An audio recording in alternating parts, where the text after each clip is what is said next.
제목을 가지고 함께 히브리서의 말씀을 나누어 보도록 하겠습니다. 믿음은 안 보이는 내면의 일입니다. 영혼이 보이지 않는 것처럼 믿음이라는 것은 영혼의 안에 깃든 하나님을 신뢰하고 여타 다른 것들을 믿는 믿음이기 때문에 보이지 않습니다. 그러나 그 믿음은 또 보입니다. 내 안에 없는 것은 나타나지 않지만 내 안에 감추어진 것은 나타나 보이게끔 되어 있습니다. 그래서 믿음은 보이지 않는 내면의 일이지만 나의 삶 가운데 나의 말과 행실과 나의 삶의 자취를 통하여 반드시 나타난다고 성경이 그렇게 말씀을 하고 있습니다. 오늘은 그 믿음의 이야기를 나누어 보도록 하겠습니다. 교회 예배 오면 항상 우리가 쓰는 언어 가운데 가장 많이 쓰는 단어가 믿음, 소망, 사랑 이런 것들일 것입니다. 믿음이라는 말은 얼마나 아름답고 고귀한 말입니까? 다른 말로 말하면 신뢰 또는 신실함이라고 할 수 있는데 이 단어도 얼마나 아름답고 고귀하고 품격 있는 그런 말인지요. 신실한 내 친구, 신실한 내 남편, 내 아내, 신실한 내 선생님, 신실하신 우리 목사님, 그리고 우리가 함께 신뢰하는 신실하신 하나님. 신실함이라는 것은 이렇게 우리 마음을 평정되게 하고 평안하게 하는 힘이 있는 것 같습니다. 그 신실하신 하나님께 오늘도 예배하고 그분을 뵙기 위하여 나간다는 것이 얼마나 큰 행복인지요. 항상 우리는 예배의 자리에 습관처럼 있기 때문에 그것을 모르지만 하나님 앞에 예배하는 복은 세상에서 누구에게도 빼앗길 수 없는 가장 큰 복이고, 그러므로 우리는 참으로 복된 사람들이고 앞으로도 복을 누릴 사람들입니다. 예전에 저의 믿음은 우상 숭배나 별 다름이 없는 그런 믿음이었습니다.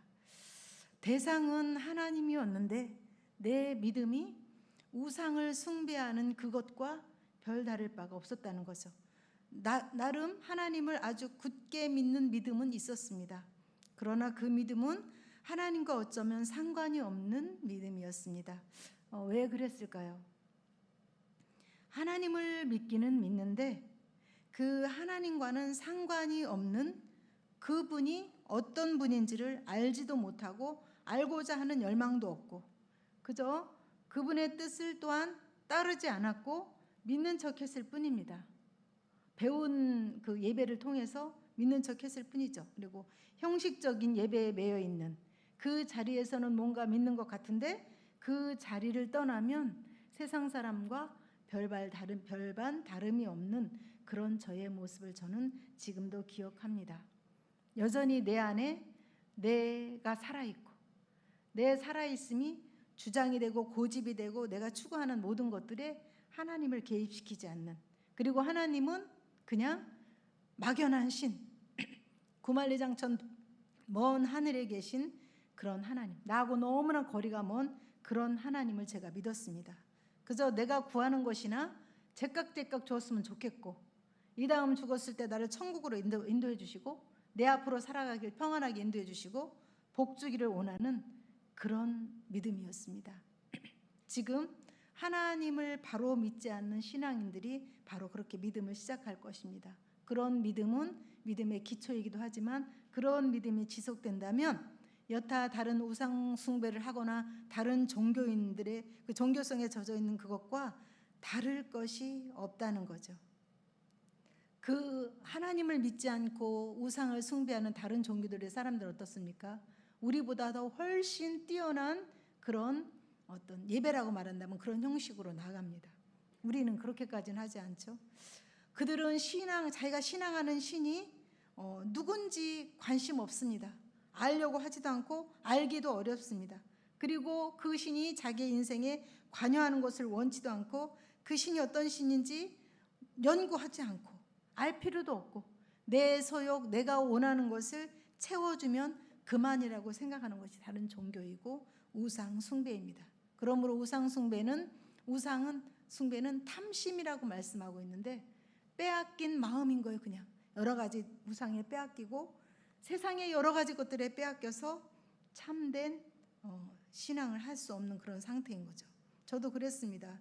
우리가 하나님을 믿는 신앙이라고 하지만 그 신앙이 예배당 안에서의 신앙이라면 다른 종교인과 우상 숭배자들과 다를 것이 하나도 없다. 어쩌면 우리의 신앙의 초보 때는 다 이렇게 시작을 합니다. 그러나 그 신앙은 자라나게 하나님이 이끌어 가신다는 거죠.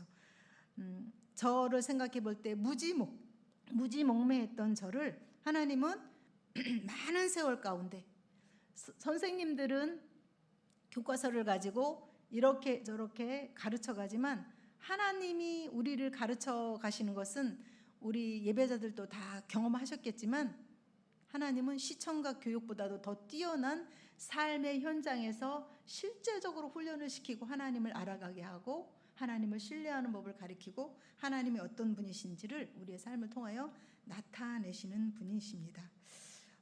바른 신앙이라는 것은 믿어보려고 애쓰는 그 마음의 열의와 의지와 더불어서 맹신하지 않아야 된다는 것입니다. 그분을 알아가는 과정이 반드시 필요합니다. 그것이 바른 신앙의 기초 과정입니다. 하나님을 알지 못한 채 맹신한다는 것은 아무 힘이 없습니다. 그 믿음이 나를 구원할 수도 없고 그 믿음으로 살아갈 힘이 없는 거지요. 내가 항상 바라고 원하는 그런 삶이 나에게 펼쳐지지 않기 때문에 그렇습니다. 우리가 남녀가 만나서 서로에게 신뢰가 되고 이제 서로를 믿고 결혼을 할 때 그 사람을 알지 못하는 상황에서 신뢰가 가고 믿고 맡기고 함께 가진 않을 것입니다. 그 사람을 아는 만큼 신뢰감이 가고 신뢰해서 나를 맡길 수 있고 몸과 마음을 다하고 함께 사랑하고 부부를 이루어서 사는 것처럼 하나님도 하나님 알지 못하는 것이 불신앙이고 알기를 원치 않는 것이 불신앙이며 하나님을 더 알고 또 열망하고 나아가는 것이 신앙의 초보가 되는 것입니다. 로마서 10장 14절에 보면 듣지도 못한 일을 어찌 믿으리요? 그 모르는 일은 믿을 수 없다고 이렇게 말씀을 하고 있습니다. 그렇죠? 우리는 이제 믿어두는 식으로 해서 신앙이 좋아. 믿습니까? 그러고 하면 아멘하고 크게 얘기하면 그게 믿음이 더해진다고 생각한 그런 적도 있었습니다.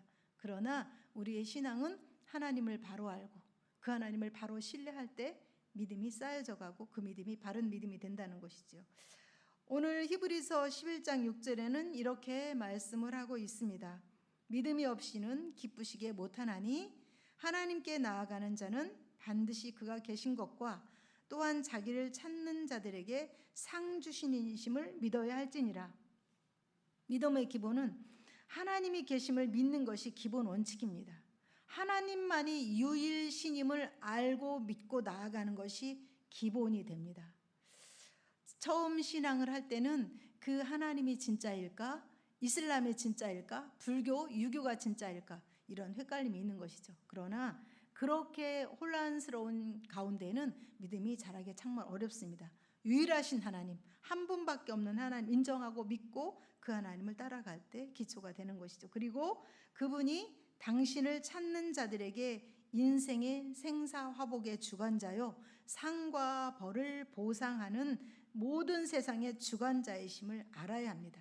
오직 그 하나님이 주권자요 왕이요 우리의 모든 삶을 보상해 주시는 심을 알아야 된다. 이렇게 말씀을 하고 있습니다. 믿는다는 미명 아래 참된 믿음을 가지지 못하고 오류를 범하지 않도록 바른 믿음을 가지고 소망을 향해 가야 할 것입니다. 바른 믿음이란 어떤 믿음일까요? 사람이 정한 잣대로 그것을 측정하여 다림줄처럼 내려볼 수는 없습니다. 성경이 말하는 믿음이 참된 믿음입니다. 다시 말하자면 믿음은 저희 어린 시절처럼 그저 그분이 계신 것을 굳게 믿는 믿음으로 시작해서 자라가야 하고 점차적으로 전진해서 성숙함에 이르러 그리스도의 장성한 분량에 이르기까지 자라야 된다는 것입니다. 믿음이 자라기 위해서는 하나님을 알기 위하여 그분과 소통이 이루어져야 합니다. 하나님과 어떻게 소통할 수 있을까요? 우리 기독교만, 하나님을 신뢰하는 신앙만이 우리가 신뢰하는 신과 교통할 수 있습니다. 점치는 사람들이나 그런 사람들도 신과 접신은 하죠. 그러나 그것들을 소통이며 교제며라고 할 수 없습니다. 오직 하나님을 신뢰하는 자만이 하나님을 소통할 수 있고 교제할 수 있습니다. 하나님과 소통하고 교제하기 위해서는 하나님과의 주파수를 맞춰야 합니다. 보이지 않는 그 하나님에게 어떻게 주파수를 맞출 수 있겠습니까? 만물에 하나님의 영이 깃들어 만물에 하나님의 신성이 나타나 보여 있으므로 만물을 통하여 살아계신 하나님을 더듬어 찾을 수 있다고 말씀하고 있습니다. 막연한 하나님을 그나마 만물이 보여주고 있는 것이죠. 그러나 구체적으로 하나님이 어떤 분임을 알 수 있어서 그분과 함께 소통하는 주파수를 맞추는 방법은 신실하신 하나님, 전능하신 하나님, 창조주 하나님, 나의 아버지 되신 그 하나님을 말씀 가운데서 만나야 되고 그분과 교제를 해야 된다는 것입니다. 로마서에서는 복음은 하나님의 의가 나타난 복음은 믿음으로 믿음되게 한다고 말씀하고 있습니다. 우리의 막연한 믿음이 하나님을 알지 못하는 믿음이 말씀 안에서 하나님이 어떤 분이신지를 알아가며 그 복음을 통하여 하나님을 알 수 있다. 믿음으로 참 믿음 되게 한다. 그렇게 말씀하고 있습니다. 참된 믿음은 그것은 자기를 부인하는 믿음입니다. 자기를 부인해야만 참된 믿음의 삶을 살 수 있습니다. 주님은 참된 제자도에 대해서 이렇게 말씀하고 계십니다. 누가복음 9장 23절에 보면 아무든지 나를 따라오려거든 자기를 부인하고 날마다 제 십자가를 지고 나를 따를 것이니라. 이렇게 말씀하고 있습니다. 주님을 따르는 믿음의 삶에 전제 조건이 있다는 것입니다. 그것은 자기 부인입니다. 말씀 앞에 내 경험, 내 성격, 내 주장, 내 생각, 고집, 주장, 주관, 가치관을 다 내려놓고 버려야만 그분을 온전히 따라갈 수 있습니다. 우리에게 성경을 요약해서 예수님께서 말씀해 주실 때 내 마음을 다하고 뜻을 다하고 힘을 다하고 목숨을 다하고 힘을 다하여 내 하나님을 사랑하라고 이렇게 말씀하고 있습니다. 어떤 군대는 한 군데 빠지기도 했지만 다른 군대는 추가도 되어 있어서 마음과 힘과 목숨과 뜻을 다하여 하나님을 경외하고 믿으라고 이렇게 말씀을 하고 있습니다. 이 뜻은 자기 부인과 내려놓음과 일치가 됩니다. 왜냐하면 내 가진 성품을 다하여서 하나님을 경외하고 신뢰하고 나가라고 하는데 내 안에 죄된 못된 성품이 여전히 살아서 나온다면 그 하나님을 신뢰하는 믿음이 밖으로 나올 수가 없는 것입니다. 내 안에서 소멸되고 죄된 나만 나올 뿐이죠. 그래서 마음을 다해서 어느 한 켠만 하나님에게 주는 것이 아니라 온전히 하나님 앞에 내어드리는 그것을 말씀하고 있습니다. 그것이 참된 믿음의 삶이 되는 것입니다. 그것이 신앙이라고 말씀하고 계십니다. 하나님을 온전히 누릴 수 있는 것은 기도하고 찬양하고 그런 것들도 우리에게 큰 유익이 됩니다. 그러나 나를 부인하는 데서 참된 하나님의 평강과 평안을 누릴 수가 있습니다. 내 안에 나를 부인한 주님을 따르는 삶이 되면 갈등과 다툼이 일단은 그치게 됩니다. 심지어는 믿음 때문에 때로는 욕을 먹고 핍박을 당하고 어떤 조롱을 당할지라도 그것으로 인하여 실망하고 분노하고 실족하지 않습니다. 왜냐하면 내 안에 부인된 나 그리고 그 안의 주인은 예수님이기 때문에 저 사람은 나에게 욕하는 게 아니야.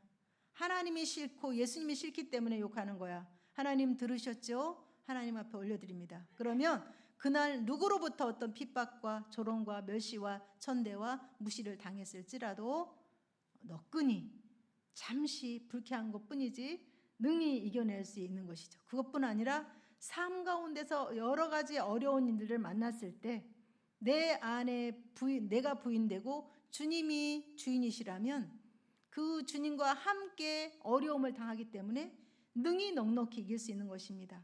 내가 주인이 아닙니다. 하나님. 내 안의 주인은 아버지이십니다. 주님이십니다. 그렇게 고백할 때 모든 삶의 작은 것부터 큰 것까지 하나님이 이끌어 가시는 것을 믿기 때문에 참된 평화를 누릴 수 있습니다.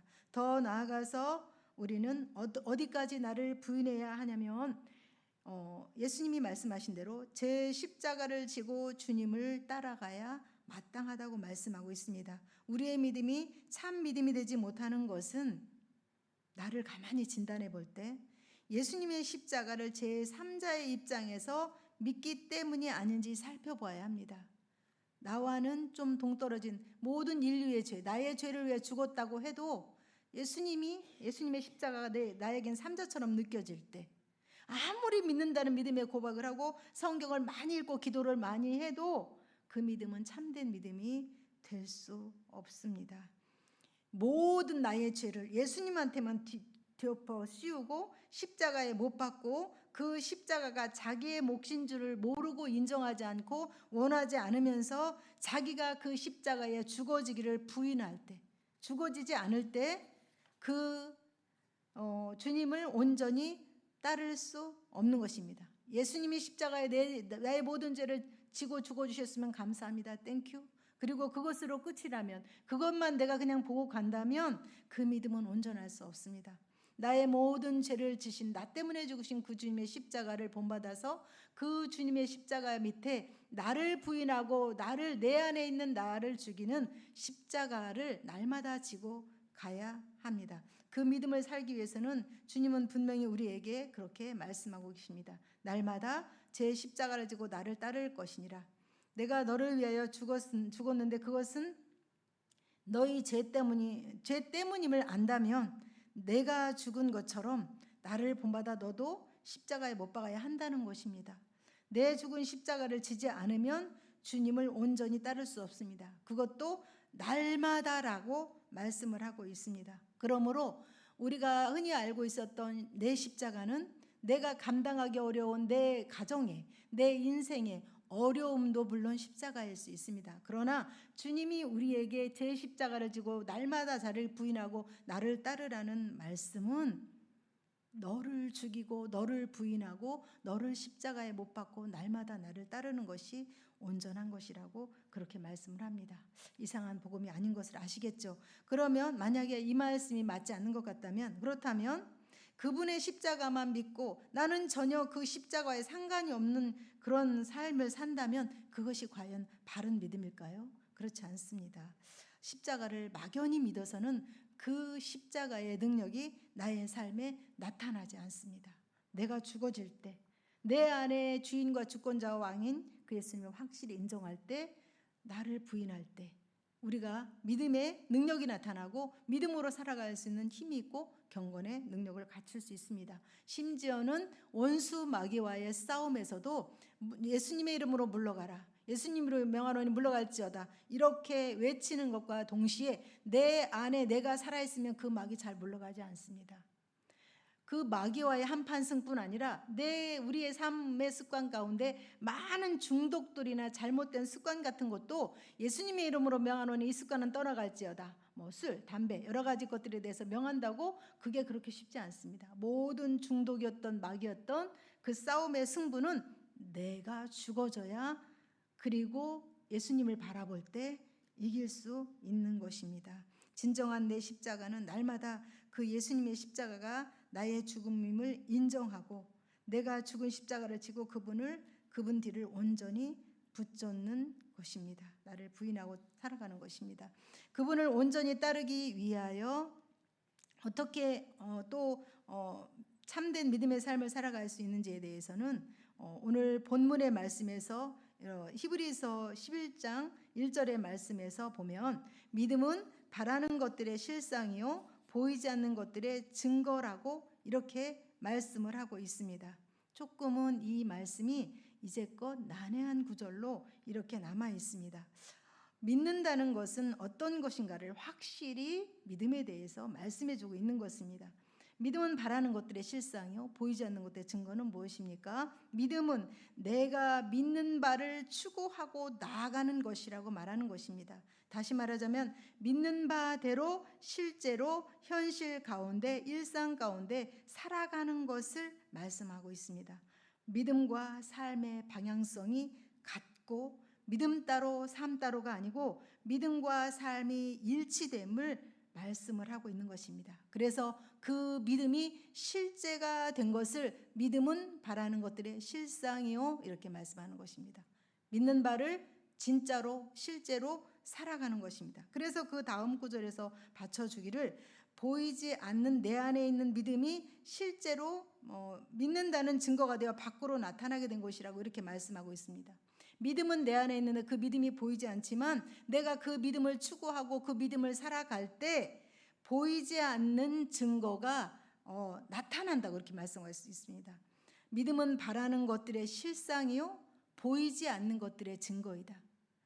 네 안에 보이지 않는 그 믿음이 네가 믿음으로 살아갈 때 밖으로 나타나서 증거로 나타나야 그것이 살아있는 믿음이요 참 믿음이라는 말씀입니다. 이 말씀을 뒷받침해 주기 위해서 히브리서에서는 이렇게 말씀을 하고 있습니다.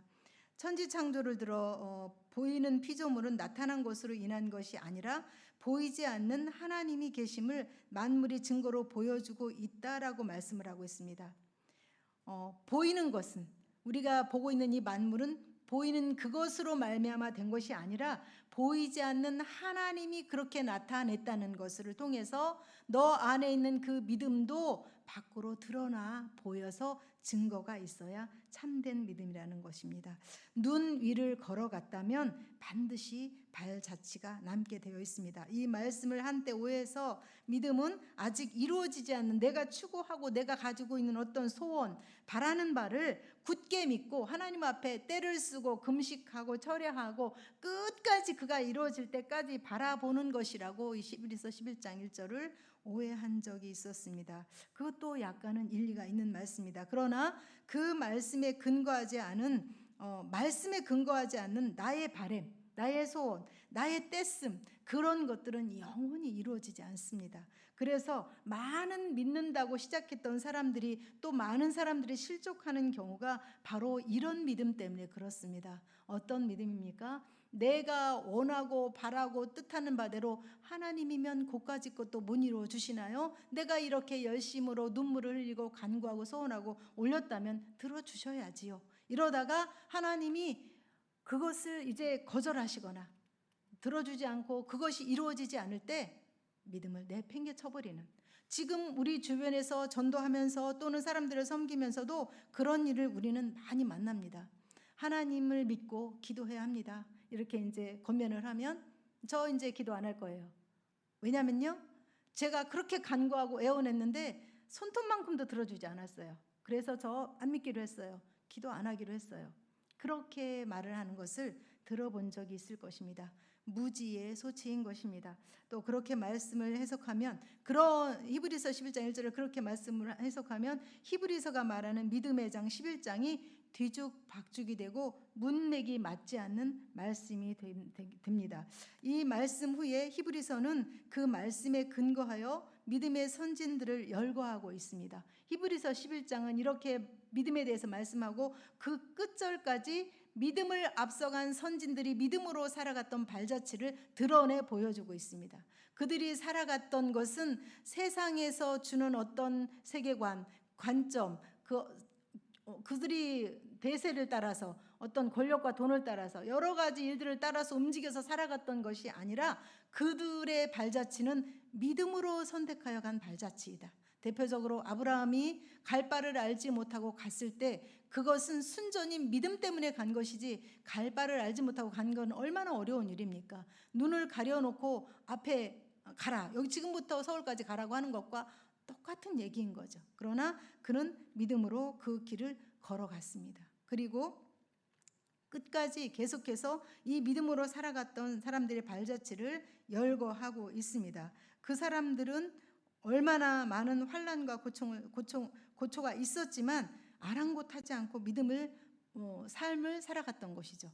우리가 요즘 새벽 예배에 묵상하고 나누고 있는 다니엘서를 보더라도 알 수 있죠. 오늘 히브리서에서 다니엘은 언급하지 않고 있지만 다니엘서를 묵상하면서 새로운 은혜가 온 것은 거기 안에 수많은 환상과 꿈과 예언이 담겨 있지만 다니엘과 세 친구의 믿음의 결단과 옳은 뜻인 거예요. 세상이 얼마나 그 큰 나라였습니까? 그 바벨론이라는 나라가. 그리고 대를 이어서 왕들이 바뀔 때에도 그들은 그 시대의 1인자라고 볼 수 있습니다. 그 명령에 따르지 않을 수 없는, 얼마나 두렵고 떨리는 일이겠습니까? 순교자의 길을 간다 그래서 그래 내 목숨 담대히 죽을 거야 그러고 나가지 않습니다. 매 순간마다 두렵고 떨리고 실족할 것만 같은 그 불안을 안고 하나님을 붙잡고 가는 게 순교인데, 다니엘서에 나오는 다니엘들이 그러지 않았을까? 그 왕의 명령 앞에 아랑곳하지 않고 세상이 어떠할지라도, 하나님이 나를 불 속에서 아니면 사자밥이 되게 할지라도 하나님을 향한 믿음을 버리지 않고 믿음으로 살아갔던 발자취를 보여주고 있습니다. 그리고 히브리서에서 그 믿음의 사람들은 자기의 뜻, 소원, 원하는 바를 관철시키고 이루어서 승리했느니라고 하는 그런 사람들이 아니라, 그들의 삶은 심한 고문과 고초와 조롱을 당하고 채찍질 당하고 결박하여 옥에 가두기도 하고, 그 다음에 돌로 침을 당하여 죽고, 그 다음에 톱으로 켜고 궁핍과 여러 가지 어려움 가운데에 믿음의 길을 걸어갔습니다. 그들은 마지막 절 부분에서 이렇게 말씀하고 있습니다. 그들은 소원 성취한 사람들이 아니다. 그 약속을 바라보고 갔지만 그 약속을 받지 못했다. 그냥 멀리서 바라봤을 뿐이다. 그러나 그 위에서 우리를 향하신 하나님이 반드시 우리에게 좋은 것을 줄 것을 믿고 갔다는 것을 증언하고 있습니다. 또한 믿음은 포기하지 않고 뒤로 물러서지 않는 것입니다. 히브리서 10장 38절 하반절에는 이렇게 기록이 되어 있습니다. 뒤로 물러가면 내 마음이 그를 기뻐하지 아니하느니라 하시고, 39절에 우리는 뒤로 물러가 옛날 성경에는 침륜이라고 했고 새 성경에는 멸망에 빠질 자가 아니요 오직 영혼을 구원함에 이르는 믿음을 가진 자니라 라고 기록이 되어 있습니다.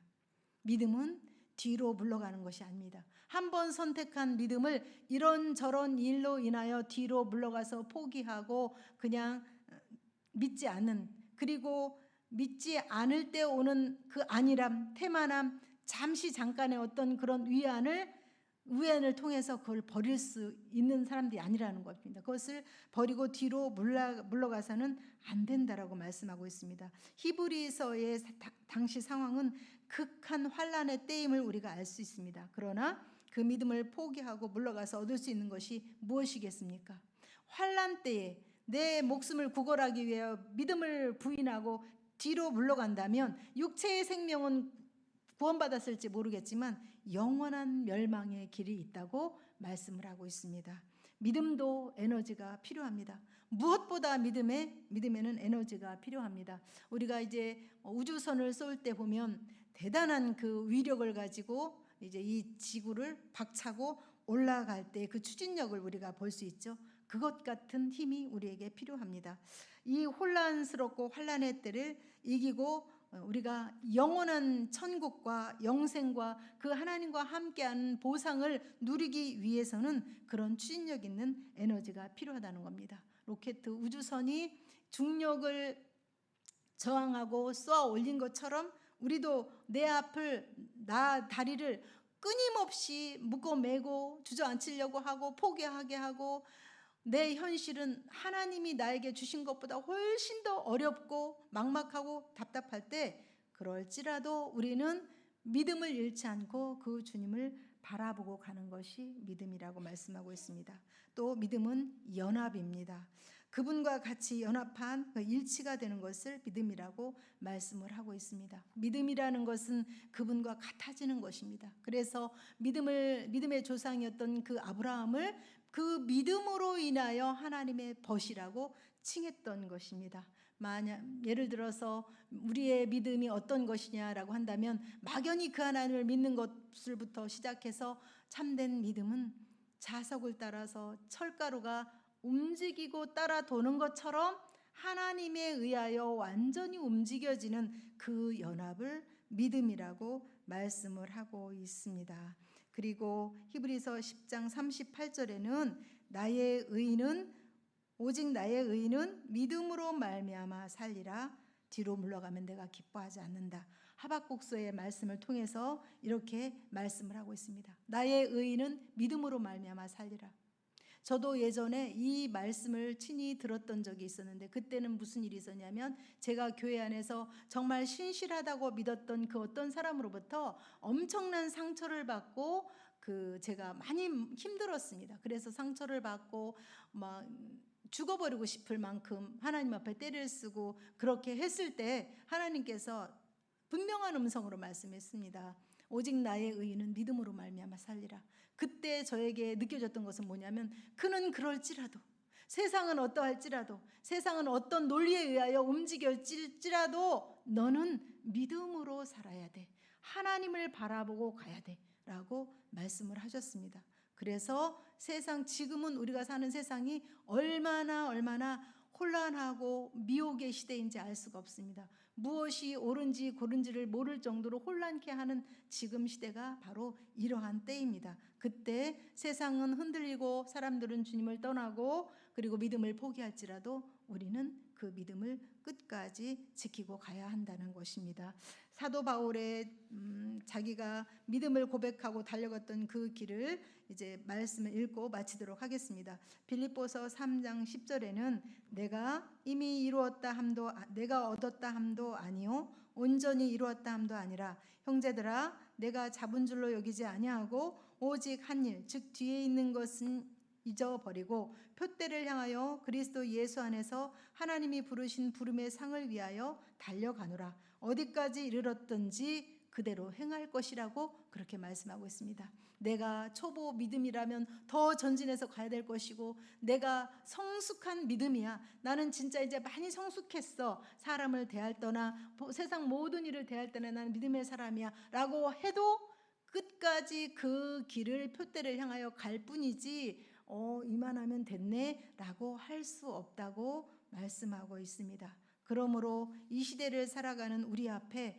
믿음을 떠나고 믿음을 버리게 하는 일들이 너무나 많습니다. 믿음을 버리고도 세상은 천국처럼 좋은 일들이 많이 있고요. 우리 주님이 오실 때에 내가 믿음을 보겠느냐라고 말씀하셨습니다. 지금 시대는 강팍하기가 이를 데가 없고 하나님 그분을 더욱 원수 삼고 하나님 앞에 오려고 하지 않습니다.